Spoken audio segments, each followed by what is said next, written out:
일단 최근에 저희 5월 달에 중국 갔다 와서 4월 달부터 해서 중국 지표들이 상당히 안 좋아지고 있는 상황입니다. 중국의 뭐 생산 쪽이나 투자, 소비, 부동산, 수출 전반적으로 좋지 않고요. 3월 전인대 이후에 전반적으로 시장이 중국 리오프닝 관련해서 기대감이 굉장히 고조됐던 이후에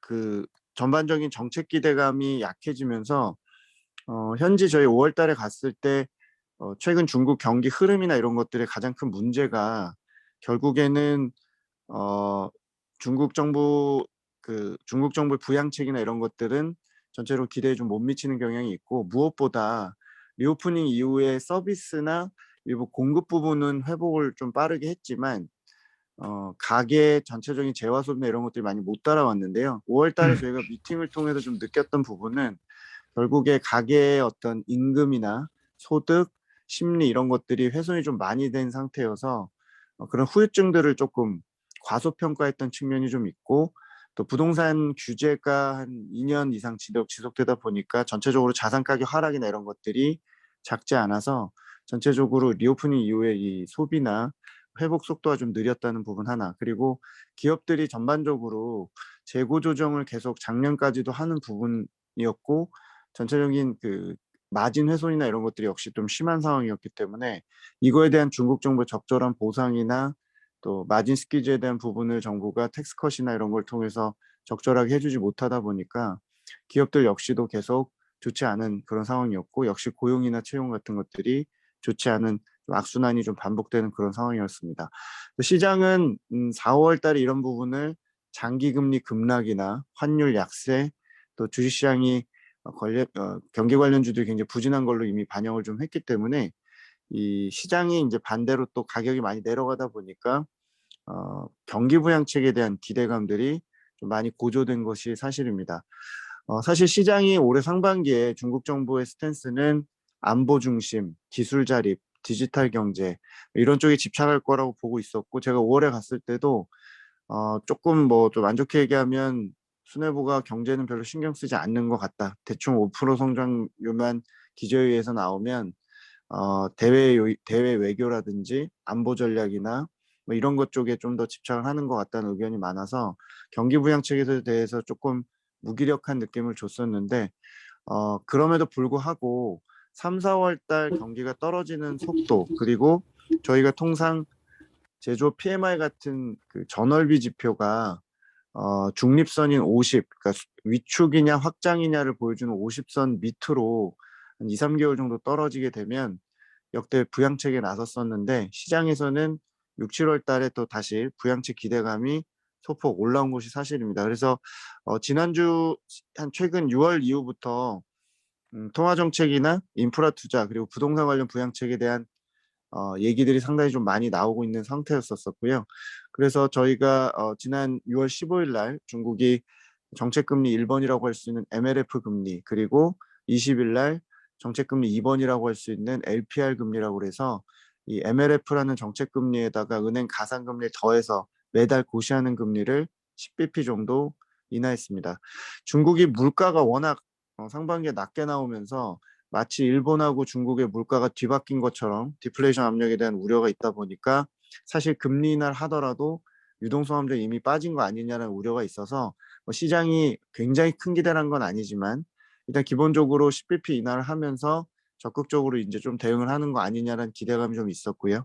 다만 이 LPR 금리라고 해서 20일 날 고시하는 이 금리가 1년 금리와 5년 금리를 고시를 하는데, 1년물은 이제 신용대출, 5년물은 이제 주택담보대출을 적용하는데, 아무래도 부동산이 4월 이후로 다시 이 회복세가 약해지다 보니까 부동산에 대한 기대감을 좀 더 크게 가졌었는데, 여전히 10bp 정도만 인하하면서 여전히 제한적으로, 그러니까 하단만 받치는 거 아니냐는 어떤 우려들이 또 사실은 제기됐던 건 사실입니다. 그럼에도 불구하고 저희가 7월 말에 있는 중앙정치국회의 전까지 각각의 이제 정책들이 계속 발표는 될 걸로 생각을 갖고 있습니다. 최근에 전기차 관련해서 취득세 면제 조치를 좀 연장을 계속했고요. 정부 인프라 투자가 사실 2분기 들어서 지방 정부가 돈이 없다 보니까 채권 발행 속도도 느려지고 또 지방정부 산하의 유의자 부채를 많이 갖고 있는 그 일부 투자 공사들 이런 애들이 이제 어려워졌다는 얘기가 나오면서 또 역시도 관련해서 투자 기대감이 약해졌었는데요. 아무래도 인프라 투자 관련해서는 지금 당장 대단히 센 부동산 부양을 하거나 정부 투자를 촉진할 방법이 쉽지 않기 때문에 작년 1년 전에 상해 락다운 이후에 6월 8월 사이에 했던 조치가 이제 리커창 총리가 했었던 이제 정책성, 국책은행들 통해서 인프라 대출 뭐 특별 한도나 이런 것들을 좀 증액하고 이런 것들인데 이번에도 비슷한 게 7 월까지 좀 나오지 않겠나 이렇게 생각을 좀 갖고 있습니다. 그래서 저희가 사실 이 부양책이 나오는 것들은 시장에서 인제 그냥 최소한의 어떤 조치라고 보는 것 같고요. 저희가 기본적으로 올해 중국 경기 흐름으로 좀 보고 있는 시각은 N자형 패턴이 아니겠느냐. 즉 1 분기에 보복성 소비나 보복성 서비스 지출 이런 것들이 늘면서 회복을 좀 했다가 전체적으로 이 회복 기대가 속도가 좀 못 미치면서 공급을 많이 빨리 인제 회복을 시켰던 가동률, 물류 이런 쪽을 올렸던 기업들이 다시 감산에 들어가면서 2 분기에 경기가 떨어졌고 3 분기의 경우는 전분기 혹은 2년 평균 기준으로 보면 중국 성장률이 인제 2 분기 대비해서는 소폭 올라오는 정도 수준의 이제 하반기의 그림을 좀 보고 있는데 저희가 인제 최근에 주장하고 있는 거는 5월 탐방을 갔을 때도 물가, 임금 이런 것들이 오르는 게 확인이 되지 않으면 '중국 주식시장이 쉽지는 않겠다.'라는 느낌을 좀 받았었기 때문에 이제 중국 경기 부양책도 물론 좋지만 전월비로 이제 중국의 떨어진 물가가 좀 오르는 것들을 좀 예의주시하고 있습니다. 즉 가격 신호를 굉장히 지금 중요시하게 보고 있고요. 중국의 생산자 물가나 소비자 물가가 뭐 턱없이 지금 굉장히 많이 떨어진 그런 상황이기 때문에 이제 생산자 물가의 경우는 이번 사이클의 재고라든지 중국이 수입을 안 하는 뭐 대표적인 원인 재고 사이클이라고 생각을 합니다. 그래서 생산자 물가는 기업 이익의 프록시이기도 하고 재고 사이클을 잘 보여주는 지표인데 저희는 6월 달이 그 바닥이라고 판단을 갖고 있고요. 전년비로 보면 작년의 베이스가 이제 낮아지는 시점이 7 월부터이기 때문에 전년비로는 뭐 7 월부터 이제 쪼금씩 그 어떤 낙폭을 줄일 거로 생각을 갖고 있고 생산자 물가가 마이너스 폭을 줄이는 시점을 이제 굉장히 중요시하게 저희가 보면서 최근에 여러 가지 인제 공산품 가격이라든지 중국의 CRB 지수 같은 원자재 가격 지수 이런 것들을 트래킹을 하고 있습니다. 어쩔 수 없이 시장은 뭐 대표 기업들의 채용이나 임금 상승을 올리는지 여부 그리고 지금 보여드리고 있는 이런 물가 관련 지표들이 바닥에서 올라오는지 여부를 좀 체크한 후에 중국 관련해서 이 경기나 재고 사이클 회복을 베팅할 가능성이 높다고 보고 7월 달까지 부양책이 나오고 물가가 오르는 과정에서 어느 정도 충분히 확인이 돼야지만 3 분기나 하반기를 바라보면서 주식시장이 좀 회복할 수 있는 가능성이 높지 않나 생각을 합니다.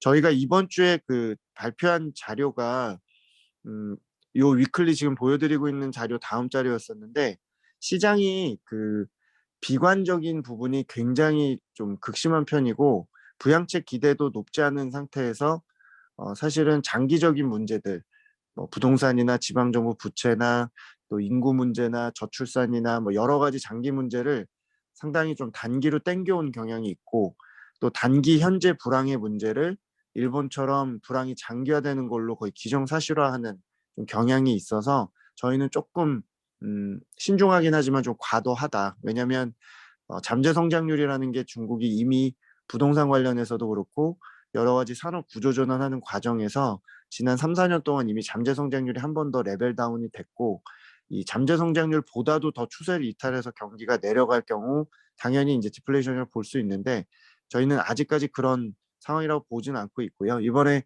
중국이 당연히 수요가 약해서 공급 대비해서 인제 약해서 물가가 좀 많이 내려갔지만 전반적으로 '하반기에 회복을 안 한다.'라고까지 보지는 않고 있습니다. 그래서 뭐 부동산이나 이런 것들 역시도 경기에 주는 충격이나 이런 것들은 상당 부분 좀 반영이 돼 있기 때문에 하반기가 경기가 굉장히 탄력적으로 올라가기는 매우 어렵습니다만 그렇다고 해서 지금 여기서 중국에 대해서 어떤 가격이나 이런 것들 더 비관적으로 보진 말자 정도로 말씀을 드리고 있고요. 홍콩 증시나 이런 쪽이 아무래도 본토 대비해서 그 인 인민들이 주도하는 시장 경제 베이스의 이런 소비주나 이런 플랫폼 기업들 또 뭐 금융주 이런 것들이 있기 때문에 그런 쪽을 좀 더 우위에 있다라고 말씀을 드리고 있고 굉장히 좀 불안정하지만 이번 6, 7월 달에 정치국회의 물가 부양책을 좀 보면서 시장 대응을 하자라는 의견을 좀 드리고 있습니다. 오늘 발표 여기까지 일단 말씀드리고요. 혹시 최근에 중국 관련 이슈 관련해서 좀 공유하고 싶으신 내용 있으시면 좀 대화하시면 될 것 같습니다. 감사합니다. 네, 김경환 부회장님 고맙습니다. 어, 늘 이렇게 이런 시간에도 저희 중자를 위해서 매월 중시 시황 소개해 주시고 브리핑해 주시는 김경환 부회장님께 다시 감사 말씀드리고 오프라인이나 온라인에 접속하신 특히 또 해외에 계신 분들도 관련해서 질문이나 코멘트 있으신 분들은 어, 자유롭게 마이크 켜시고 질의나 코멘트 해주시면 될 것 같습니다. 의장님, 저 질문이 두 가지가 있는데요. 오늘 말씀드리겠습니다. 첫 오늘 번째, 새로 오신 분도 계시니까 네, 질문하실 때도 본인이 누군지 소개하면서. 예, 네. 안녕하십니까. 케미칼 에너지 투자자분의 창근 대표입니다. 부회장님 질문이 두 가지인데요. 첫 번째는 우리 미국의 페드가 보면은 물가가 2%를 넘어가기 시작하니까 금리를 올릴 거라는 거지 않습니까? 그럼 물가는 2%까지 뻗어야 되겠다는 게 미국의 지금이잖아요. 근데 이번에 보면은 리창 총리가 그런 말을 했지 않습니까? 중국이 초반에는 리오프닝 처음에는 좋았었는데 지금 견주하지 못하고 그러니까 강건하지 못하다 그렇게 말을 했는데 그러면은 중국이 경기를 부양책을 한다면 뭔가 가이드라인이 있는지 그러니까 GDP가 5.5%가 안 될 것 같은 두려움 때문에 하는 건지 아니면 여러 가지 지표 중에서 어느 지표를 중국 정부 당국을 보고 하는지 그게 궁금하고요. 두 번째는 요즘에 막 한 이슈였는데 전기차가 보면은 중국이 저는 키웠다고 생각하고 중국과 한국이 키웠다고 생각하는데 그 전기차 시대로 가버렸는데 지금 좀 발전 쪽에는 이제 수소, 태양광, 풍력 이런 게 있는데 그 중국 쪽에서는 수소 발전 이런 거에 대해서는 어떻게 생각하는지 궁금합니다. 네, 중국 정부 부양책 관련해서 좀 질문하신 것 같고요. 사실 저도 지금 리창 총리가 요새 하도 등장을 안 해서 가이드라인이 뭔지 잘 솔직히 좀 헷갈리긴 합니다. 그러니까 무슨 얘기냐면 3월 달에 전인대에서는 올해 5% 성장률을 제시를 하면서 작년이 3%밖에 성장을 못하니까 베이스가 낮아서 올해는 당연히 높게 성장률이 나올 텐데도 불구하고 5%라고 제시하다 보니까 시장이 그때부터 좀 이상하다, 좀 불안하다라는 의견들을 좀 제시했고 무리하지 않을 것 같다라고 이제 봤었는데 실제 2분기에 중국 관련된 그 주가 흐름을 보면 안보, 또 중자 국유 기업, 또 중동 진출 관련된 이런 기업들이나 또 AI 반도체 이런 기술 자리 관련된 것들만 새 주가가 갔습니다. 시장이 생각하는 중국 정부의 가이드라인은 성장률을 제외하면 당연히 고용이 될 텐데 최근에 이제 중국에서 가장 불안하고 중국을 어, 좀 체제 문제나 또 국내 언론에서 조금 중국 우려를 하실 때 가장 제기를 많이 하는 게 여기 보시는 실업률 관련해서 중국 정부가 굳이 매달 발표하고 있는 이 청년 실업률 16세에서 이번 24세 실업률이 20.8%까지 갔다. 그래서 실업률이 나쁜 것들이 많이 이제 빌미를 가지고 지금 상황이 안 좋다라고 얘기를 하고 뭐 있는데요. 사실 저희가 이 실업률도 중요한 중국의 어떤 정책 바로미터라고 생각을 하는데 이게 지표를 저는 항상 보면서 이렇게 나쁜 지표를 굳이 실업률 쪽에서 이렇게 공개적으로 굉장히 많이 왜 이렇게 보여줄까라고 생각하는 게 하나가 있고 두 번째는 이 지표가 사실 얼마나 대변을 하느냐에 대한 생각은 좀 있습니다. 그러니까 뭐냐면 첫 번째 이걸 공개하는 거에 대해서는 지난달 통계국 대변인이 얘기를 하더라고요. 이게 청년 실업률이 높은 건 인정을 하는데 이걸 대상으로 하는 조사 대상이 한 1억 명 되는데 이 중에서 실제로 이제 그 아직 학교에 재학 중인 친구들 제외하고 실제 대상은 3천만 명이고 이 중에 한 600만 명만 실업이라는 거죠. 600만 명이나 400만 명 사이 정도라고 얘기를 했거든요. 그러니까 이 정도 수치만 가지고 어떻게 보면 좀 나이브할 정도로 그냥 요 수치 가지고 자기네들은 발표했던 건데 사실은 금융시장이 상당히 안 좋은 해석들을 하고 있다라고 얘기는 해서 그래서 공개한 거구나 제가 느꼈고 두 번째는 시장이 지금 청년 실업률만 상승하는 걸 보고 있지 실제로 이 전체 실업률하고 일반적인 이제 저희 중장년층이나 이런 쪽이 내려간 거에 대해서는 전혀 시장이 보고 있지는 않아요. 그래서 제가 이번 주 자료를 쓴 게 뭐냐면 중국이 안 좋은 것도 저희가 인정을 하고 뭐 그렇게 보고는 있지만 실제 실업률은 내려가고 있습니다. 월간 기준으로 리오프닝 이후에 지금 내려가고 있기 때문에 이 실업률 하락과 반대로 가는 게 결국 가처분 소득 증가율이니까 우리가 중국이 안 좋은 건 아는데 청년 실업률이 올라가서 걱정이면 같은 카테고리 하에서 실업률이 내려가는 것도 조금은 주목을 해야 되지 않나라고 말씀을 드렸고 아마 고용이 6월 달부터 더 안 좋아질 수 있고 제가 중국 5월 달에 갔을 때도 채용이나 이런 상황이 안 좋았기 때문에 아마도 중국 정부는 고용에 대한 부담을 가지고 이번 6, 7월 달에 부양책을 좀 더 이렇게 재점검하듯이 좀 전분기비로 더 내려가지 않도록 방어하는 개념으로 좀 개입하지 않을까 싶고요. 예전엔 PMI 같은 아주 능동적인 지표를 보고 중국 정부 부양책을 한다고 생각했습니다만 현재는 명분은 그런데 강도에 대해서는 어떤 지표를 가지고 얘기하는지는 솔직히 아직까지는 좀 불분명해 보인다고 생각을 합니다. 말씀하신 그 수소라든지 그 부분에 대해서는 제가 지금 최근에 좀 전기차나 태양광 위주로 저는 많이 체크는 했지만 좀 세세하게 수소 관련해서는 조금 액션이나 이런 것도 제가 업데이트가 안 돼서 차후에 제가 조금 더 조사해서 좀 공유할 수 있도록 하겠습니다. 그리고 마지막으로는 이제 저희 2부 세션을 맡아주실 분이신데요. 팩클로딘의 최영원 대표님. 네, 안녕하세요. 저는 그 인세션 세미나를 맡고 있는 최윤원이라고 하고요. 저는 그 부경대학교 법학과를 다니다가 이제 자퇴하고 지금 창업한 회사고, 이 회사는 19년도부터 창업을 해서 지금 이제 사실 저희 회사 자체 젊은 피가 사실 많다 보니까 저희는 중국 전자상거래 전반적인 것들을 많이 하고 있습니다. 그래서 지금 저희 같은 경우는 파워바오 파트너스로서 활동하면서 실제 여러 가지 플랫폼들 기반으로 전자상거래, 그래서 지금 대기업부터 중견기업까지 많은 기업들이 어떤 프로젝트성으로 해서 매출 확대를 도와주는 전자상거래 영역에 진출을 많이 돕고 있다고 보시면 될 것 같습니다. 그래서 오늘 우리 최영원 대표님께 2부 발제를 요청했습니다. 최 대표님, 네. 그러면 2부 시작해 볼까요? 네. 우선 자료는 두 가지 정도를 저희가 준비를 했었는데, 이제 사실 저희가 그 검은색 표지로 되어 있는 자료는 생각보다 조금 포괄적인 내용을 많이 담고 있어서 제가 먼저 이제 조금 해당 전자상거래 영역에서 관심사를 불러일으키는 이제 저희 그 중국 전자상거래 대표님 사오바오랑 왕홍, 사실 제일 많이 들어보셨을 텐데 그거에 대한 전문적인 지식이 사실 한국에 많이 없습니다. 그래서 그런 부분에 대해서 왜 그렇게 왕홍이라는 판매 전략이 그렇게 잘 되고 있음에도 한국이란 기업들은 이것을 왜 활용하지 못하는가에 대한 설명을 조금 LG생활건강의 이제 자료로 제가 간단히 설명을 드리고 이제 그 다음 자료로 넘어가도록 하겠습니다. 먼저 이제 저희가 제가 처음 설명드리려고 하는 거는 조금 저희가 많은 기업들이 사실 중국에 나갈 때 뭐 당연히 계신 분들께서 더 자세히 잘 알고 계시겠지만 맨 처음에 중국을 진출할 때는 어쩔 수 없이 오프라인 영역 베이스로 진출을 하기보다는 대기업이 아닌 이상 중견기업들은 전자상거래를 기반으로 먼저 진출하게 돼 있습니다.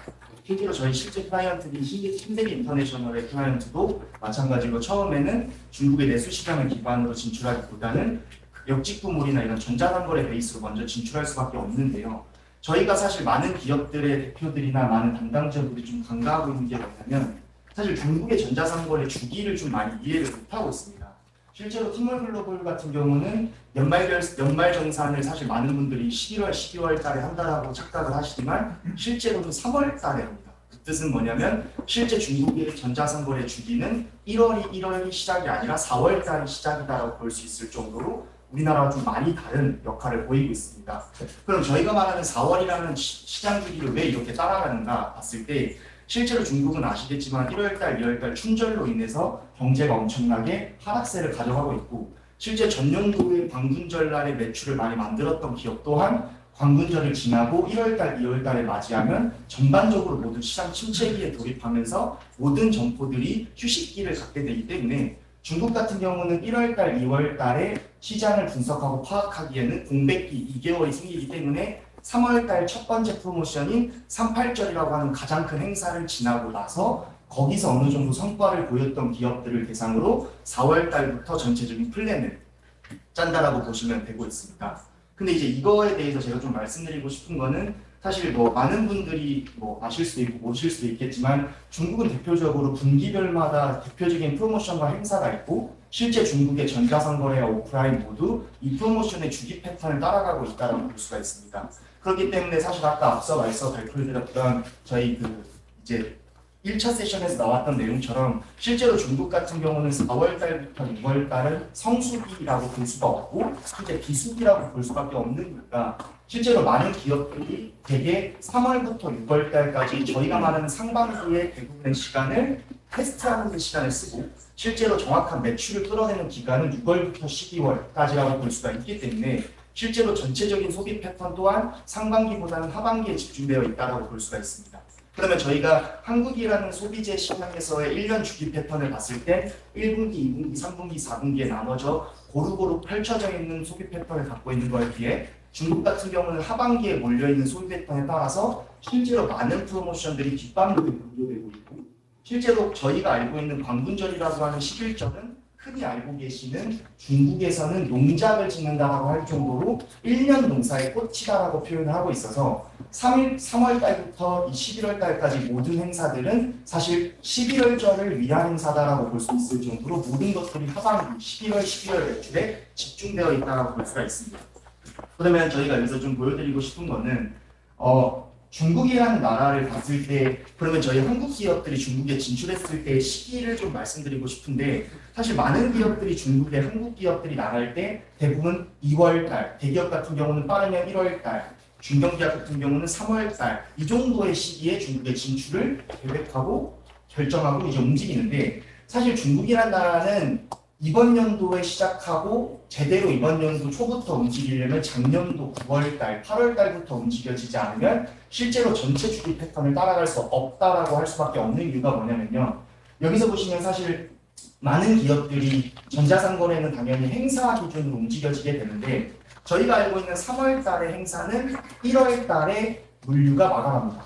그리고 6월달의 행사는 4월달에 물류가 마감하고 11월 달의 행사는 9월 달에 물류가 마감을 하는데 이걸 흔히 물류가 마감했기 때문에 라고 보기보다는 물류를 확보하기 위해선 확실하게 어느 정도의 생산량을 준비해서 어떻게 물량을 생산할 건지를 대비했을 땐 실제 생산 리드타임 2달 정도를 저희가 고려했을 때 6월 초부터는 움직여지지 않으면 광분절 때는 움직여질 수가 없고 실제로 중국에 많이 기업에 진출했던 성공한 기업들은 대개 연초부터 사실상 왕홍들이나 매출 확대를 위한 플랜이 다 수립이 끝나 있다고 볼 수 있기 때문에 실제로 만약에 한국 기업들이 1월 달부터 준비를 해서 3월 달에 스토어로 열면 광분절까지 8개월의 시간이 남았으니 시간이 좀 충분하겠지라고 하는 거는 사실 착각일 수 있을 정도로 시간이 늦었다라고 볼 수가 있습니다.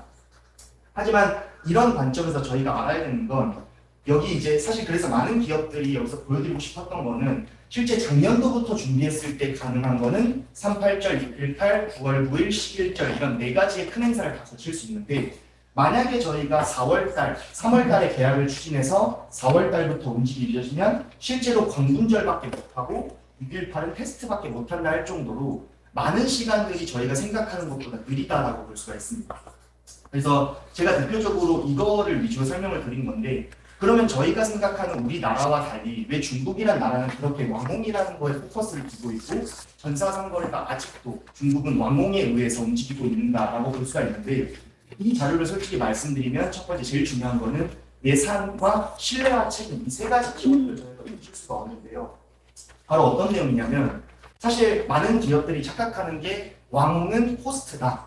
저희가 흔히 말하는 쇼호스트다 라고 착각을 하지만 사실 저희가 알고 계시는 왕홍이라고 하는 거는 쇼호스트의 성격이 아닙니다. 많은 분들이 착각을 하고 계시겠지만 실제 왕홍은 이노베이터의 성격이 강합니다. 그러면 저희가 말하는 이노베이터 성격이 강하다는 게 어떤 뜻이냐면 왕홍은 시장에서 얼리어답터처럼 신규 제품들을 발굴해내는 역할을 수행하고 있다고 볼 수가 있습니다. 당연히 5년 전만 해도 왕홍이 막 시장에 도입됐을 때는 디스트리뷰터라고 하는 유통업자의 성격이 좀 더 강했으나 지금은 왕홍은 디스트리뷰터보다는 이노베이터 성격이 강하기 때문에 실제로 이런 관점에서 봤을 때 한국 기업이 왕홍을 잘 활용한다면 충분히 성공 가능성을 가져갈 수가 있고 실제로 이런 것들을 잘 할 수 있는 기업들은 실제 매출이 많이 상승한 기업을 볼 수가 있습니다. 그런데 저희가 말하는 한국 기업이 왜 그렇게 이 왕홍이 끊임없이 발전을 하고 그 발전된 모델을 한국에서도 무신사나 네이버, 카카오와 같이 라이브 쇼호스트들을 모집해서 라이브 커머스를 도입을 했는데 왜 이 중국이란 나라에서 이렇게 핵심 판매 전략인 왕홍을 우리는 왜 그렇게 못할까? 이거를 제대로 이해를 해야 되는데 가장 첫 번째 문제는 뭐냐면 책임과 신뢰의 부재다라고 말할 수가 있습니다. 그건 어떤 것을 의미하냐면 사실 많은 기업들은 한국에서 중국에 나갈 때 첫 번째 목표는 1년 차에 많은 매출을 만들겠다가 아니라 실제로 장기적인 플랜 하에서 내가 단계적인 성장을 하고 싶다라는 게 회사의 궁극적인 목표입니다. 마찬가지로 왕홍들 또한 예전처럼 단기적인 프로젝트로서 성과를 창출해내는 것이 아니라 단기적인 거를 넘어서 장기적으로 내가 이 브랜드를 발굴해냈어라고 하는 상품 위주에서 벗어난 브랜드의 이노베이터의 역할을 수행하고 싶으나 실제 그 두 가지의 니즈가 동일하나 단 한 가지의 문제로 그게 이루어지고 있지 않습니다. 그건 바로 예산이라는 것입니다. 그러면 예산이라는 게 뭐냐? 바로 저희 국가에서 예산을 집행할 때 연초에 예산의 집행권을 어느 부서마다 이렇게 배급을 하고 그렇게 움직여지는데 실제 많은 기업들은 중국의 기업을 신뢰하지 못하기 때문에 사실상 유통 베이스로 완사입의 구조가 아닌 이상 실제로 자기 회사의 자본을 투입해서 실제 운영에 맡겨지는 비용을 쉽게 청구하거나 쉽게 지불하지 않습니다. 그러면 이 왕홍은 사실 많은 분들이 여기서 알고 계실 수 있고 들어보셨던 리자치라고 하는 사람을 많이 들어보셨을 텐데 그 리자치라고 하는 사람들이 실제로 광군절날 진행하는 브랜드 총수는 360개 정도 내외이고 리자치가 360개 제품을 단 6일 동안 4시간 동안 방송을 해서 팝니다. 그러면 360개의 제품을 4시간으로 시간을 배분해 보면 각 제품당 진행하는 시간이 많아봤자 10분에서 15분, 짧은 건 3분 내외라고 보는데 그러면 3분 동안 우리 브랜드 어떻게 설명하는가? 설명을 하지 못합니다. 그러면 이 360개의 제품 중에 리자치의 모든 매출을 만드는 기업은 20개밖에 안 됩니다. 그러면 360개의 340개의 제품은 왜 리자치한테 막대한 돈을 내고 하는가? 내년도를 위한 준비로서 하는 거다라고 볼 수 있을 정도로 많은 분들이 착각을 하는 게 리자치는 매출을 많이 만든다. 그것도 또한 맞습니다. 하지만 많은 기업들이 생각하는 것만큼 그렇게 쉽게 매출을 만들지 않는다. 왜? 리자치는 이노베이터 중에서도 탑 이노베이터이기 때문에 시장성이 검증되지 않은 제품은 절대로 메인 제품으로 받아들여주지 않습니다. 메인 제품으로 받아들여지지 않는다는 뜻은 3분에서 4분 내외의 제품들 소개로 끝이 나고 실제로 판매력은 20만 원, 한 3천만 원의 판매력도 못 갖고 있고 실제로 잘했던 브랜드 같은 경우는 한 15억에서 20억을 10분 내에 판매하는 거에 비해 엄청나게 매출이 낮은 거를 볼 수가 있다. 그래서 여기서 중요한 건 뭐냐면 성장이 가능한 브랜드를 운영하고 싶은 왕홍의 니즈와 장기적인 운영을 하고 싶은 니즈가 있는데 이게 지금까지 안 이루어진 건 바로 브랜드사들이 왕홍한테 돈을 못 준다입니다. 그러면 저희가 흔히 한국에서 간과했었고 많은 대기업들이 오류를 범했던 가장 큰 문제가 뭐냐면 첫 번째 왕홍에게 단기적으로 예산 집행권을 줍니다. 그럼 저희가 예를 들어 1년에 10억 정도의 예산을 집행을 배당을 받아서 저희가 1분기에 2억 정도를 왕홍한테 투자를 하면 왕홍한테 이럽니다. 야 2억을 줄 테니까 한번 팔아봐. 그럼 걔가 2억을 주는 게 아니라 10억을 줘야 내가 장기적 운영이 가능해. 근데 저희는 말합니다. 10억을 지금 당장 줄 수는 없어. 왜? 지금 너네는 어떻게 믿고 10억을 주는데 일단 2억을 줄게. 그럼 저희는 2억을 줄 때부터 어떤 걸로 바뀌냐면 클라이언트 니즈라고 했었던 장기적 운영이 갑자기 단기적 성과 운영으로 바뀌게 됩니다. 그거를 내포하게 되고 2억인 걸 투자했을 때는 당연히 왕홍 같은 경우를 선별하는 라이브사에서는 어쩔 수 없이 리자치 같은 탑급한테 맡기기보다는 허리급에 있는 왕홍, 이 제품을 3, 4시간 동안 집중해서 팔아줄 수 있는 허리급에 있는 왕홍한테 갑니다. 그러면 허리급에 있는 왕홍은 한국에서 대기업 제품이고 실제 중국에 진출했던 이노베이터의 측면에서 아무도 손대지 않은 제품이니까 한다고 하죠. 그럼 이 허리급에 있는 왕홍들은 당연히 성과를 내기 위해선 동일한 조건이 아닌 더 좋은 조건을 요구합니다. 높은 할인율, 높은 독점, 아니면 증정품 이런 여러 가지 할인과 브랜드의 피와 살을 깎을 수밖에 없는 여러 가지 정책을 요구하게 되고 브랜드는 2억을 투자했던 걸 대비해서 ROI, 투자 대비의 수익률을 확보하기 위해서 어쩔 수 없이 당연히 돈을 더 투자할 수밖에 없고 이번에 어차피 1번만 하는 거니까 우리가 조금 손해보더라도 해보자. 이런 입장으로 대부분 진행을 하면 매출이 납니다. 그럼 여기서 중요한 게 뭐냐? 2억을 투자했을 때 허리급한테 저희가 만약에 할인율 30%를 줬으면 만약에 그 다음 3억을 투자했을 때는 어깨급한테 준다고 했을 때 어깨급은 말합니다. 야, 허리급이 한 할인율보다 낮게 주면 난 안 해. 한 40% 줘야 돼. 점점 매출액은 높지만 실제로 수익률은 낮아지는 구조가 왕원 구조. 이게 사실 한국 기업들이 진행했던 방식입니다. 그럼 이것들을 깨려면 어떻게 해야 되냐? 바로 장기적 운영으로 넘어가야 됩니다. 장기적 운영으로 넘어간다는 뜻이 뭐냐면 바로 신뢰와 책임을 나눠야 된다는 거죠. 근데 신뢰와 책임을 쉽게 나눌 수가 없습니다. 왜냐? 한국 기업이나 중국 기업이나 중요한 게 아니라 우리 회사가 너네를 정말로 믿기 전까지는 100% 예산을 쓸 수가 없어. 근데 사실 웃기겠지만 중국은 선납금을 100% 주지 않으면 일정과 상품의 픽스조차 주지 않습니다. 그만큼 무자비하게끔 왕들이 움직여지고 있고 실제로 중국이란 나라에서는 리자치를 광군절에 진행을 하기 위한 기업들은 2월 달부터 비딩을 들어갑니다. 2월 달부터 비딩을 들어간다는 뜻은 작년도 11절에 나는 했었어라는 어필 포인트와 막대한 돈을 100억 정도를 묵습니다. 야, 내가 100억을 리자치 너한테 단독 계약을 걸게. 그러면 리자치가 내가 38절, 618, 99절, 11절을 제외하고 일상 기간의 100억 대비의 4배 정도를 내가 팔아줄게. 이런 식으로 연간 계약을 맺고 움직이기 때문에 어쩔 수 없이 기업들은 그런 탑급을 못 움직입니다. 여기서 사실 많은 한국 기업들이 놓치고 있는 게 바로 이 포인트인데 뭐냐면 리자치라고 하는 기업한테 마음에 들기 위한 움직임 패턴이 장기적 플랜에서 바뀌어야 된다. 그게 뭐냐면 바로 사실 우리나라도 마찬가지겠지만 저희가 한국 기업들이 연예인을 쓰는 이유는 연예인의 인식과 영향력을 단기간에 소비자들한테 주입시키기 위해서 저희가 많은 돈을 써서 투자를 합니다. 그때 당시 저희가 연예인에 투자할 때는 연예인이 가져다 줄 수 있는 매출 수익을 사실 기대하기보다는 뭔가 표면적인 측면에서의 관점에서 저희가 투자를 하는데 사실 왕홍이라는 것도 중국에서는 그렇게 이루어지고 있습니다. 리자치에 방송을 하면 일반적으로 낮게는 400만 명, 많게는 1000만 명 정도가 시청을 하는데 400만 명 정도에서 1000만 명이 시청을 할 때 300여 개의 제품에 들어가 있다라고 하면 어떤 것들이 수립이 되냐면 첫 번째 저희가 장기적 운영을 라이브사한테 주게 되면 좋은 점이 뭐냐면 바로 1회차, 2회차 때는 매출을 보지 않고 영향력만을 보는 왕원들과 매칭을 합니다. 리자치급 정도로 매칭을 하면 리자치는 당연히 그 제품을 팔지 못합니다. 왜? 시장에서 검증이 되지 않았고 영향력이 입증이 안 되기 때문에 판매력이 좋지 않죠. 근데 여기서 저희가 간과하면 안 되는 게 뭐냐면 리자치가 방송을 하면 자연스레 가격 정책이 수립됩니다. 이 가격 정책이 뭐냐? 머리 끝까지에 있는 탑급, 가장 높은 등급의 왕홍이 방송을 하면 할인율이 고정이 됩니다. 할인율이 고정이 되면 밑에 등급이 따라갈 때는 여기 머리급에 했던 왕홍 할인율을 절대 달라고 못합니다.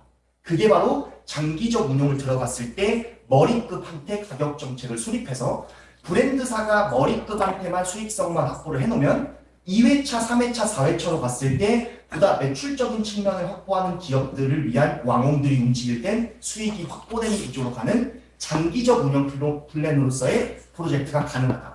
이게 실제로 중국에서 많은 중견기업, 대기업들이 움직이는 왕홍을 활용하는 법입니다.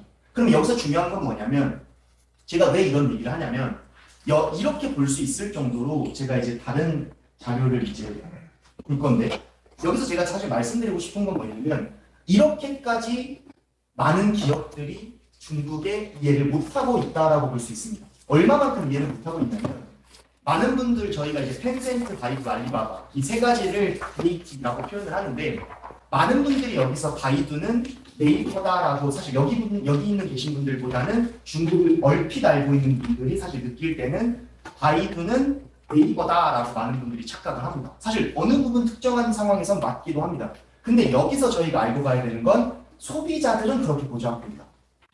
바이두는 네이버가 아닙니다. 그럼 바이두는 뭐냐? 바이두는 바로 정보를 잘 나열한 위키디피아 같은 정보 나열 페이지와 유사한 성격을 띠고 있다. 당연히 틀린 얘기도 어느 정도 있다고 볼 수 있겠습니다. 하지만 가장 핵심은 뭐냐면 소비자들은 바이두를 그렇게 활용하지 않습니다.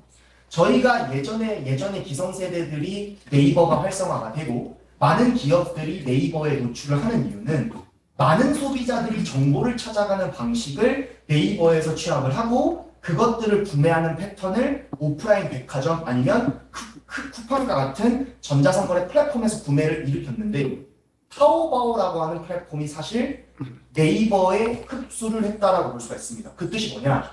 2010년도부터 움직였던 2000년도 초반부터 움직여서 타오바오 같은 경우는 사실 많은 소비자들의 소비재에 대한 정보 검색의 과정을 흡수하였습니다. 그렇기 때문에 타오바오 플랫폼들이 그냥 많은 분들이 아마존 쿠팡이다라고 착각을 하는데 사실 전혀 다른 얘기입니다. 왜냐? 타오바오는 그 시대에 있었던 중국인들의 불신, 그 시대에 있었던 오프라인 유통에 대한 불신과 어려움, 물리의 어려움을 타오바오라고 하는 하나의 거대한 생태계 플랫폼이 이걸 장악을 했고 그걸 기반으로 차이니아오와 알리페이라고 하는 결제 분류의 연동 플랫폼을 통해서 실제로 우리나라에서 알고 있는 네이버, 쿠팡, 카페24 그리고 뭐 미래에셋증권이나 나이스페이와 같은 결제 이 모든 걸 하나로 합친 CJ 대한통운까지 합친 게 바로 타오바오 플랫폼이다라고 볼 수가 있습니다. 그럼 이 타오바오 플랫폼은 뭐를 나타내는가? 바로 정보의 습득을 했다. 정보의 습득을 했다는 게 뭐냐? 소비자들이 더 이상 옛날에는 뭐 오프라인에서 친구들한테 물어봤던 패턴에서 점점 모든 정보를 타오바오에서 검색했다. 그렇기 때문에 타오바오가 시장 독점이 가능했던 겁니다. 근데 왜 요즘 타오바오는 다시 하락세냐? 시장 독점이 깨진 이유는 정보가 외부 플랫폼으로 빠졌기 때문입니다. 저희의 네이버, 유튜브가 분열이 일어난 것처럼 중국에서도 샤오슈라고 하는 SNS 미디어 플랫폼에서의 정보성 콘텐츠를 나타내는 정보의 송출처가 바로 외부로 빠졌기 때문에 이걸 받아들이고 타오바오도 지금 다시 본질적으로 돌아가자.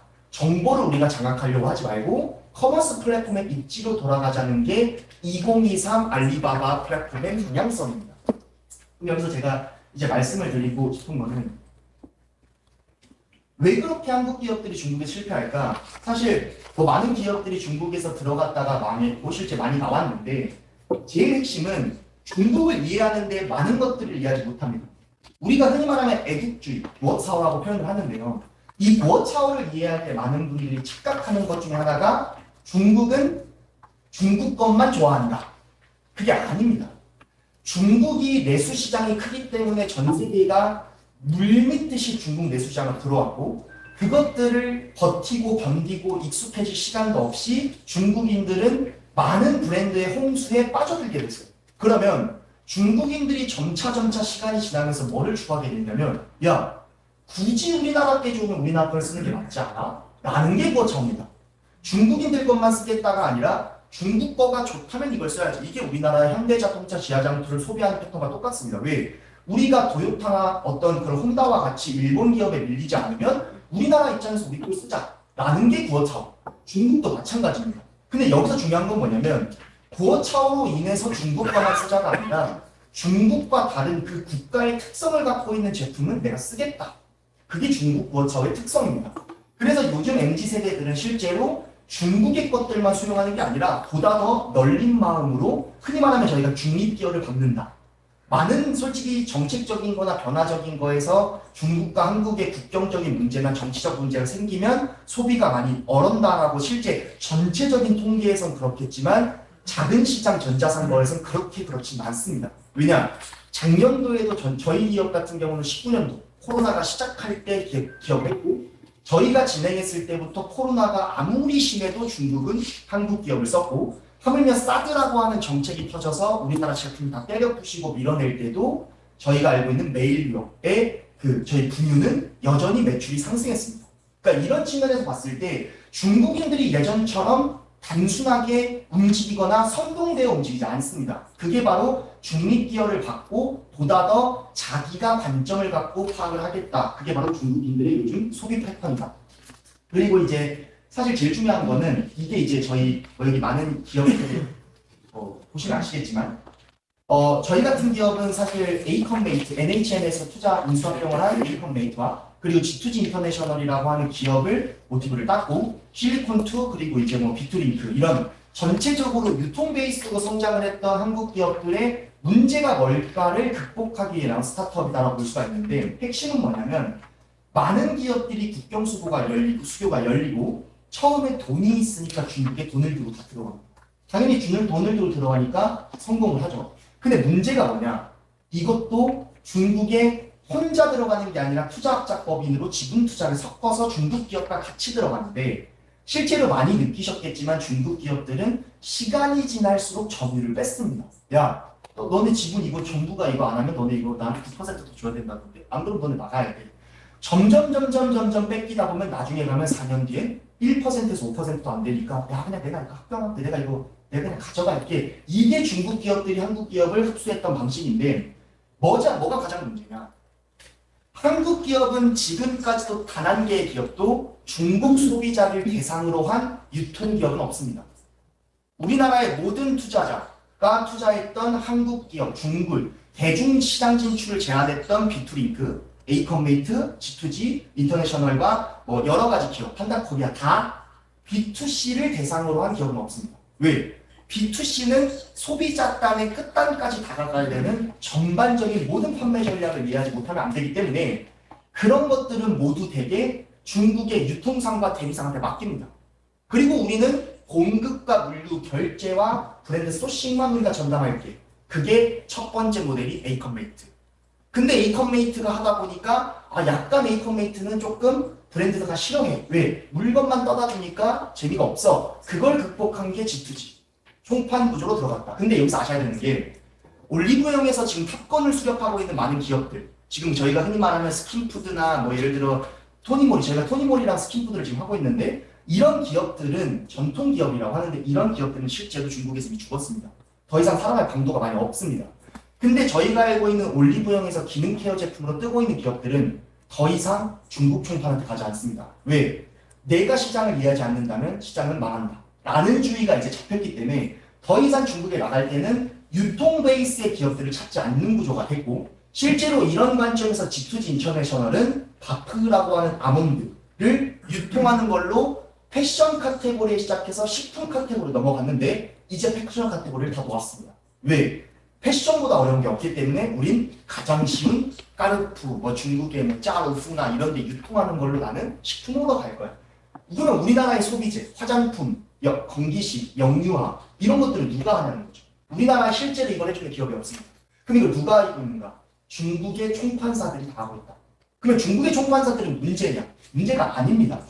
중국의 총판사들은 좋은 부분도 있지만 왜 저희가 중국의 총판사 대립을 하냐면 바나나 우유에 이제 그거를 보시면 아는데 저희 빙그레 바나나 우유가 중국에 실제로 지금 어느 정도 안착이 됐는데 바나나 우유는 사실상 총판이 띄운 브랜드입니다. 중국에서 총판이 띄웠는데 바나나 우유 빙그레가 뭐라 하냐면 3년이 지나면 이만합니다. 야 이거 우리 제품이 좋은 거 아니야? 그냥 이제 중국 총판을 이제 밀어내자 이러면 2년차 때 중국 총판 1년차 때는 유통 2년차 때 수익 확보 3년차 때 이제 수익성 전환을 총판사들이 움직이는데 3년차 때 빙그레가 뭐라 하냐면 투자를 안 해줍니다. 미안한데 우리 조금 회사 좀 내부 균형 정책으로 조금 어려워 이러면서 안 해요. 그러면 당연히 총판사는 생각하죠. 얘네 나가려고 한다. 그럼 어떻게 하겠어요? 물량 생산을 오더를 시킵니다. 엄청 많은 한국 화장품 브랜드가 망했던 패턴이 이겁니다. 뭐냐? 얘네는 총판사기 때문에 돈이 많습니다. 현금이 많아요. 그리고 이미 유통책이 다 있어요. 그럼 어떻게 하냐? 이미 3년간의 거래로 신뢰가 있습니다. 1억 수주 발주, 3억 수주 발주, 10억 수주 발주, 50억 수주 발주. 근데 중국은 100억이 우수분 나갑니다. 그러면 300억을 놓고 봤을 때 야 이번에 광분절 때 300억 할 거니까 100억 생산해. 그럼 이러겠죠. 100% 완납해. 안 돼, 미안한데 우리도 너 믿잖아. 50%만 낼게. 그러면 알겠어. 왜? 이미 한국 기업은 중국 총판 빼곤 내수시장, 한국에서의 시장에서의 경쟁력이 많이 없습니다. 혹은 매출이 그쪽 퍼센트가 커졌기 때문에 절대로 회사 경영진 입장에서 포기할 수 없는 시장이 된 거죠. 3년이 됐으면. 그러면 이때 뭐를 하냐? 야, 50%만 주지 말고 70%까지만 줘. 안 돼. 그럼 60% 줄게. 대개 60%의 선납금을 받습니다. 그리고 나쁜 총판은 이래요. 추가 계약 안 해주면 우리가 안 사. 라고 합니다. 그러면 40%라고 하면 80억 정도의 물량이 풀어야 되는데 유통기한도 있고 중국의 소비자 시장 아니고선 실제로 유통을 못합니다. 왜? 이렇게 빨리 80억을 소진할 수 없거든요. 중국 아니면. 그럼 뭐라 하냐? 야 야 이렇게 하면 안 되지. 우리 좋은 관계잖아. 그러면 연장 계약하라. 아니면 그냥 나한테 싸게 팔아. 얼마에 팔아? 공급가 40%에 팔아. 이런 식으로 시장 원가를 절감하는 걸로 다 팔아옵니다. 그러면 만약에 얘가 그걸 안 준다. 그러면 이미 받은 분량으로 할인가 정책으로 가격을 이런 식 무너뜨립니다. 이런 식 무너뜨리다 보면 한국 기업이 BEP가 못 맞아서 절대로 못 들어가는 지점에 출혈 경쟁 지점까지 가져가고 이때 시장이 풀리다. 한 100억 정도를. 그러면 100억 정도를 만약에 풀거나 30억 정도를 풀면 시장에서 많은 기업들이 이걸 다 사죠. 그러면 이 기업은 이제 이 기업한테 안 맡기곤 시장에 못 나갑니다. 실제로 스킨푸드 같은 경우는 3년 정도 총판을 맡겼고 이번 연도에 추가 계약을 했는데 웃기겠지만 추가 계약한 총판사는 소송을 하고 있는 총판사입니다. 소송을 하고 있는 대상과 3년의 추가 계약 연장을 해야 돼요. 왜? 말을 안 들으면 우리 브랜드가 망가지니까. 이게 한국 기업들이 중국의 시장 생태계를 완전히 이해하지 못했을 때 발생한 문제입니다. 그리고 사실상 아시겠지만 퍼펙트 다이어리라고 하는 완메일지라고 하는 기업은 실제로 3년 만에 나스닥 상장을 했고 거의 18조의 기업가치 나스닥 상장을 했고 3년 만에 1조 매출을 달성합니다. 그리고 우리나라의 스킨푸드 토니모리 기업들이 맥을 못 치는 이유가 이 퍼펙트 다이어리가 소비층의 타겟층을 다 잡아먹고 있기 때문입니다. 여기서 한국 기업이 중국에 나갈 때 가장 큰 문제가 뭐냐면 모든 것들이 단절되어 있다라고 볼 수가 있습니다. 사실 우리가 큰 수술을 앞두고 있는 암 같은 거나 좀 큰 수술을 앞둘 때는 어쩔 수 없이 해야 되는 게 뭐냐면 대학병원에 가는 게 제일 좋습니다. 왜? 대학병원에 가서 여러 가지를 검사받고 여러 가지 진단받아서 종합적인 컨설팅을 기반으로 한 수술을 받아야 되는데 우리나라 기업들이 중국에 진출할 때는 종합적인 게 아니라 다 찢어져 있는 기업들한테 평가를 받습니다. 시장을 진출할 때 행정적인 처분이나 이런 것들은 행정 전문가한테 가고 마케팅은 마케팅 전문가 회사한테 가고 유통은 유통회사 전문가한테 가고 전자상거래는 전자상거래한테 가고 이러면 그 회사마다 각각 추구하는 KPI 목표까지 다른데 이게 어떻게 종합적인 기업의 목표점을 달성할 수 있는 거죠. 이게 사실은 기업들이 망할 수밖에 없는 모든 힘을 쓸 때 한 방향을 보는 게 아니라 다각화된 방향을 보고 있는 가장 큰 문제였다라고 볼 수가 있습니다. 그리고 기업들이 총판한테 다 던져주고 있다 보니까 실제로 하물며 타오바오를 담당하는 담당자 또한 중국 번호가 없다는 이유로 타오바오를 못 깨려서가 못 보는 분들도 많습니다. 이 뜻이 뭐냐면 기업 본인들이 실제로 자기 목소리를 낼 만한 공간이 없다는 거예요. 실제로 사냥의 불닭볶음면이 중국에서 가품이 정말 많이 유통되고 있습니다. 실제로 많은 편의점이나 많은 이제 실제 저희 그 작은 온라인 스토어에서 많은 것들이 분출되고 있는데 여기 보시면 이 오롤리데이라고 하는 브랜드는 저희가 잘 모르실 수 있겠지만 도메스틱 국내 대표 브랜드 디자이너 브랜드인데 이 오롤리 브랜드 이 매장은 사실 그 기업이 만든 게 아닙니다. 이거를 도용하고 유통한 돈을 번 기업 중국에 도용한 브로커가 이거를 연 겁니다. 백화점에 청도 백화점에 이 브랜드를 연 거예요. 우리로 따지면 현대백화점에 도용한 애가 나이키 걸 연 거랑 같은 거라고 볼 수 있죠. 근데 이 브랜드가 알고 봤더니 그 사람과의 아무 연도 없습니다. 이게 사실 중국의 많은 브로커입니다. 흔히 말하면 악성 브로커가 왜 중국에서 김치냉장고에 김치를 숙성하듯이 저희가 김치를 묵어두듯이 모든 플랫폼에서 뜨는 브랜드는 이 언론의 미디어가 노출되면 무조건 30분 만에 지식재산권을 삽니다. 그리고 3년을 묵혀놔요. 그리고 3년 정도 있다가 검열을 합니다. 이 기업은 망했고 이 기업은 살아남았고 이 기업은 망했고 이러면서 이 남은 기업들한테 이메일을 보냅니다. 야 중국에 나갈 거면 너네 우리 기업 이거 상표권 사야지. 얼마? 2억 줘. 실제로 이런 식으로 상표 악성 브로커가 이렇게 움직이고 있다. 그럼 저는 이제 북경대학교 법학과를 나왔는데 왜 갑자기 이런 전자상거래에 뛰어들었냐? 실제로 저는 북경대 법학과를 나와서 법조계를 걷기 위해 사실 노력을 많이 했었는데 제가 사실 사업을 조금 준비하면서 느꼈던 제가 그 방학 때 이제 많은 그 법무법인에서 아르바이트 같은 걸 하거나 인턴 같은 거 할 때 중국의 기업의 피해 사례들을 리서치하다 보면 가장 큰 피해가 상표권 그리고 도용, 지식재산권에 대한 침해죠. 근데 이것들을 도용해서 리서치를 해서 소송에 이기는데 다음 날에 승소를 하고 다음 날엔 B라는 애가 뺏어갑니다. B라는 애랑 싸워서 이겼는데 C라는 애가 이깁니다.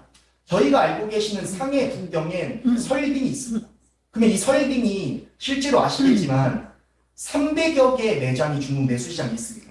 근데 가품, 그는 말하는 가짜 매장이 160개입니다.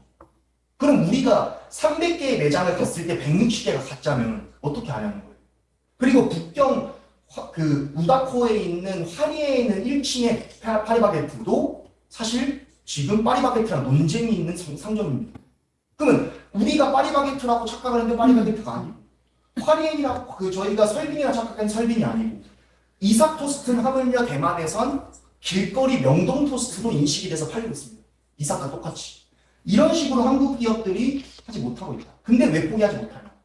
중국은 전자상거래 측면에서 52%의 점유를 하고 있다. 전 세계에서. 많은 분들이 미국이 더 크다라고 하지만 사실 아닙니다. 중국이 압도적으로 크고요. 중국에선 실제로 100억 만들기가 쉽다라고 할 정도로 너무너무 100억 만들기가 쉽습니다. 왜? 왕홍이 방송 한 번 하면 1시간에 5억에서 10억을 팝니다. 1시간에. 그러면 10번 방송을 하면 100억을 판다는 소리입니다. 100억은 만들기가 쉽다예요. 그래서 LG생활건강 같은 경우는 연간 계약으로 훈이라고 하는 도인, 틱톡에서 매출을 냈는데 이게 19년도에 전체 랭킹 1위를 합니다. 그러면 얼마를 팔았냐? 로레알을 제끼고 2.1조 위안을 팝니다. 광분절날 2.1조 위안. 몇백억의 매출을 1시간에 매출을 낼 정도로 사실 중국 시장이 큰데 이것 또한 LG생활건강의 대개 브랜드도 다 총판이 하고 있습니다. 왜? 자기네들 돈을 쓰기 싫고 난 할 줄 모르고. 그러면 절대로 브랜드는 장기적 생존이 어렵다. 그렇기 때문에 되게 다 망하고 있다. 제시믹스도 총판이고요. 크바프도 총판이고요. 저희가 알고 있는 LG생건, 아모레 다 총판입니다. 왜냐? 할 줄 알고 모르기 때문에. 그래서 여기서 중요한 건 뭐냐면 실제로 중국의 밀크바오갈비라는 이 브랜드와 저희가 지금 하고 있는 메디앙스, 고령그룹의 메디앙스 비행기라고 하는 기업, 저희 영유아를 보는데 이 두 개는 플랫폼의 도움을 통해서 사실 성공을 했습니다. 그래서 지금 매출이 한 400억 정도 나가고 있는데 플랫폼이 도와주지 않으면 사실 성공할 수 없습니다. 그럼 저희가 말할 때 플랫폼이 안 도와주는 기업이 대다수일지 않을까? 그렇기 때문에 한국 기업은 이거를 이해해야 됩니다. 3C도 마찬가지로 중국이 기업을 로레알에서 인수를 하고 중국 기업 사모펀드에서 그걸 구매했기 때문에 사실 3C가 내수시장 확장이 가능했지 한국 기업이 운영했을 때는 이게 불가능했습니다. 그럼 어떻게 중국이 이해되는가? 사실 정말로 이 플랫폼에 대한 이해를 해야 됩니다. 많은 기업들이 요즘 웨이보 이만해서 사실 샤오홍슈를 좀 넘어갔어요. 근데 웨이보에서 샤오홍슈 넘어갔는데 타오바오랑 도인이랑 차이를 모릅니다. 도인은 그냥 춤추는 플랫폼 아니야? 도인은 그냥 젊은 애들이 쓰는 플랫폼 아니야?가 아닙니다. 도인은 지금 전 세계에서 SNS 플랫폼에서 시가총액이 가장 높고 영향력이 가장 큰 바이튼의 대표 플랫폼이자 도인은 중국에서 타오바오를 위협하는 커머스 플랫폼입니다. 뭔 소리야? 내가 알고 있는 도인 틱톡은 아닌데? 맞습니다. 우리가 기존에 생각했던 전자상거래 형태를 띠고 있는 플랫폼은 아니다. 근데 1차 고객을 확보하는 모객행위에 가장 최적화된 플랫폼이 도인이다. 그래서 실제로 1차 모객을 위해선 도인에서 확보를 하고 그걸 2차적으로 훈련해낸 게 타오바오, 그거를 3차적으로 묶어넣어서 회원제도로 바운더리를 치는 게 샤오청슈라고 하는 텐센트의 미니 프로그램입니다. 이 세 가지를 병렬적 구조로 이해하는 게 아니라 수직적 구조로 이해하는 기업이 없다. 왜? 텐센트가 아직도 미니 프로그램이 실제로 중국에서도 잘 안 되고 있는데 그게 과연 한국에서 잘 될 수 있을까? 못 됩니다. 그렇기 때문에 우리 기업들이 인정해야 되는 거는 플랫폼에 대한 이해가 필요하다. 그래서 여기서 그리고 중요한 거, 중국인들이 더 이상 정보를 검색할 때 동일한 로직으로만 구매를 하지 않는다. 다양한 플랫폼별로 정보 습득의 과정과 로직이 다르다는 겁니다. 그래서 이런 측면에서 볼 수 있는 건 저희가 한국 같은 기업은 문제인식과 소비자인식을 통해서 유입구매에서 구매를 하는데 이게 저희가 핵심입니다. 한국은 정보를 찾을 때 인스타그램, 유튜브에 찾은 다음에 추가 정보를 네이버에서 찾고 쿠팡에서 구매를 하지만 중국은 샤오홍슈 틱톡에서 정보와 문제인식을 하고 타오바오에서 구매를 한다. 근데 저기 틱톡을 보시면 틱톡이 1단계부터 4단계까지 다 장악하게 된 겁니다. 그래서 타오바오가 가장 위협을 받고 있는 기업 플랫폼이 텐센트가 아닌 바이튼인 타오바오가 여기 노인이라고 할 수가 있는 거죠. 그래서 여기서 저희가 이제 중요한 건 뭐냐면 저희가 이제 그 이솝이라는 브랜드를 많이 봤지만 이솝은 브랜드들을 많이 느끼겠지만 뭐 저희가 선물할 때 이솝을 많이 주거나 호텔 어메니티로 이솝이 많이 사용하는데 이 이솝 브랜드는 특이하게 뭐를 안 하냐면요. 생중계 왕홍을 안 합니다. 작년도 매출에서의 왕홍 광분절 매출이 2%밖에 안 돼요. 한 1,600만 위안 정도를 팔았는데 20만 위안밖에 왕홍이 팔지 않았습니다. 그럼 실장 왕홍이 안 했답니다. 그럼 이거 어떤 걸 나타내냐면 이솝 같은 경우는 왕홍에 투자할 돈을 오프라인과 소비자 접점을 확대하는 백화점 행사에 엄청나게 돈을 많이 썼습니다. 이게 뭐냐면 바로 소비자 접점을 확대할 때 왕홍이 있고 오프라인 접점 확대가 있는데 이솝이 성공할 수 있었던 건 정확한 투자를 기반으로 기업에 투자를 했기 때문에 실제 소비자들이 그곳에서 인식을 했고 이게 시장 확대가 잘 이루어졌다라고 볼 수가 있습니다. 그래서 오늘 내용이 조금 제가 많았지만 제가 전반적으로 좀 말씀드리고 싶었던 건 전자상거래 영역이 다르지 않습니다. 한국과 다르지 않되 이것들을 어떻게 이해하고 인식하는지가 엄청나게 중요한 포인트여서 이 내용 같은 경우는 사실 좀 그냥 가볍게 읽어보시라고 부분에 대해 어떤 내용인가요? 그래서 추가적으로 이렇게 세미나를 좀 마무리를 하고 또 궁금하신 게 있으면 제가 또 질문을 통해서 답변을 좀 드리겠습니다. 2017년에 귀국을 해서 팬데믹 이후로 2020년부터는 중국을 못 가가지고 중국의 사정이 좀 상당히 눈이 어두웠는데 네. 플랫폼에 대해서도 이렇게 정의를 해주시고 과거 사실 뭐 타오바오나 이런 플랫폼들이 제가 중국에 있을 때 막 생겨났던 이 플랫폼들이 다 있었지만 뭐 이 또인이든 뭐 지금 뭐 샤오청취든 이런 플랫폼들이 사실 막 거의 저희가 이제 막 중국에서 떠나기 전에 이제 막 조금씩 태동해서 움직였던 것들인데 지금 상당히 많은 플랫폼의 지위나 또 포지션들이 바뀐 것 같습니다. 그래서 역시 그 우리 젊은 피이신 최 대표님께서 그런 갭들을 많이 좀 좁혀주신 게 아닌가 싶고 저희가 뭐 유통을 하고 있는 분들은 아니지만 또 유통 관련한 고민들을 하셨던 분들한테는 의미 있는 인사이트가 아니었나 싶습니다.